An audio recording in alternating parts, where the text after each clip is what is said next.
Well, that national story sparking a lot of conversation all across our country. One thing potentially on the mind of parents out there right now, how do you have conversations about consent with your children? Well, on your side tonight, WATE 6 on your side reporter Madison Keevy sits down with an expert at the Helen Ross McNabb Center to discuss this very topic. Definitely having open communication.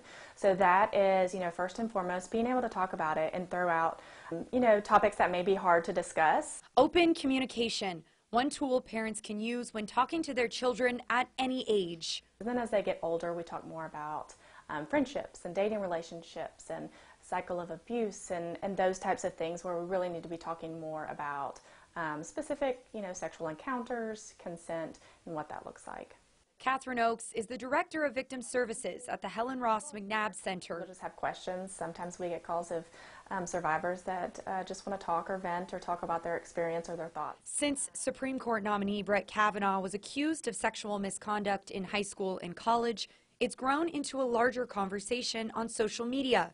Many using #WhyIDidn'tReport. Specific topics in the media, I think that's always an easy outlet to start conversations. That can be an easy way to bring up a specific topic and maybe just ask questions, ask them what their thoughts are about it. And from there you can kind of gauge maybe what education they've had around it and just kind of have that open dialogue.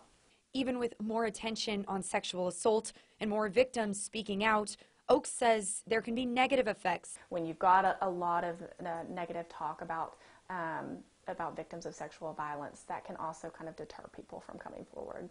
Oakes says when in doubt, be supportive when talking about sexual assault victims coming forward, that education and support go hand in hand. Reporting in Knoxville, Madison Keevy, WATE 6 on your side.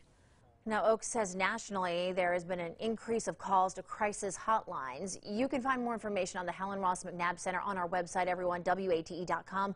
Just click on the As Seen On section.